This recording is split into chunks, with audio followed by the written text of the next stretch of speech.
Washington's claim that Iran attacked 2 oil tankers in the Gulf of Oman is coming under scrutiny. Earlier, the US presented a video claiming to show Iranians removing an unexploded mine from one of the vessels. The tanker's owner, though, says his crew reported the boat being hit by flying projectiles. The crew say they were hit by a flying object. We don't think it could have been a bomb attached to the boat. As mentioned, the US military claims the video shows Iran was responsible.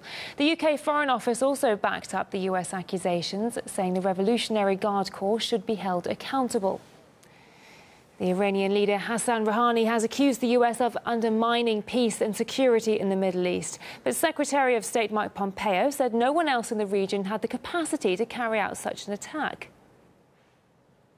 The Islamic Republic of Iran is responsible for the attacks that occurred in the Gulf of Oman. No proxy group operating in the area has the resources and proficiency to act with such a high degree of sophistication.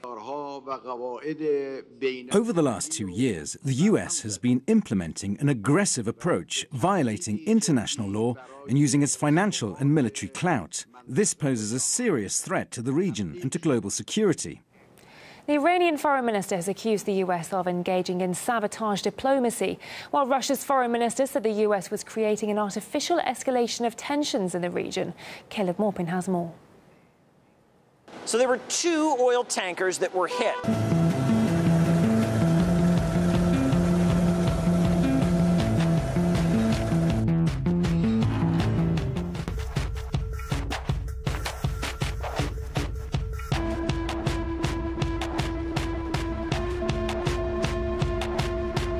Motor tanker frontal tire in fire, most probably torpedo attack. Vessel fully loaded, tanker risk of explosion. For all vessel in vicinity, keep clear CPA from motor tanker frontal tire. Rescue operation almost completed. No medical assistance required, no any injured person. All crew safely disembark. Мы попали под атаку, скорее всего, торпедную. Сейчас мы на берегу Ирана. Нас спасли.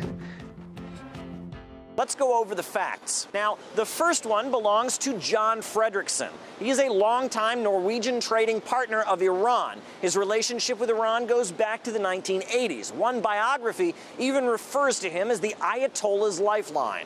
So, at a time when Washington is using all kinds of pressure to try and stop Iranian oil exports, it really doesn't make sense for Iran to then lash out and attack one of its oldest friends.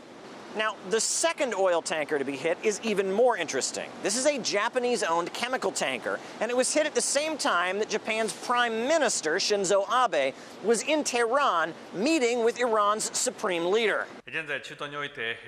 Iran, from the ancient times of the Persian Empire until the present day, has been the great country of the Middle East and will remain so in the future. So we're to believe that at the time that Iran was making nice with Japan, while Japan was helping them to find ways to help their oil exports keep flowing despite U.S. sanctions, that Iran then turns around and decides to bomb a Japanese vessel. In fact, Iran has been rather nice to the United States in the last few days. A U.S. resident who was charged with espionage was just released as a gesture of goodwill. So why would they then choose this moment to fire torpedoes in the Gulf of Oman? The Iranian foreign minister, Javad Zarif, is describing these events as suspicious.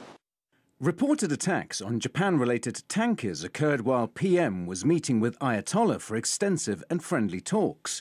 Suspicious doesn't begin to describe what likely transpired this morning. While Iran is struggling to keep its nuclear deal intact and keep its economy afloat by selling its most prized resources on the international market, Mike Pompeo would have us believe they then flipped out and torpedoed their 2 key business partners. Now, why exactly would Iran do that? Well, because they're the bad guys, of course. Don't ask too many questions. Caleb Maupin, RT, New York. The 2 vessels caught fire in one of the world's key oil routes near the Strait of Hormuz. It's the only way in and out of the Persian Gulf. The incident prompted oil prices to surge. Tehran has threatened to shut the waterway in response to US threats about sanctions. Dr. Amelendo Misra, senior lecturer from Lancaster University, thinks there is no evidence the tankers were attacked by Iran. You have to remember that the footage that we see are grainy black and white pictures, and it doesn't say whether these are Iranians, because there is no evidence to suggest that it is indeed an Iranian patrol boat. And how do we know that the people who are on board are Iranians in fact? And if the Iranians did it, why would they be so silly in order to open themselves up to criticism when they know it very well that there are surveillance cameras, satellites above going around taking these pictures? That's number one.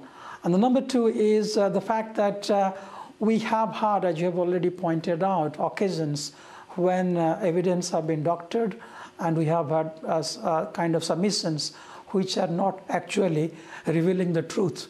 And that is the reason why I would use the very phrase weapons of mass deception here.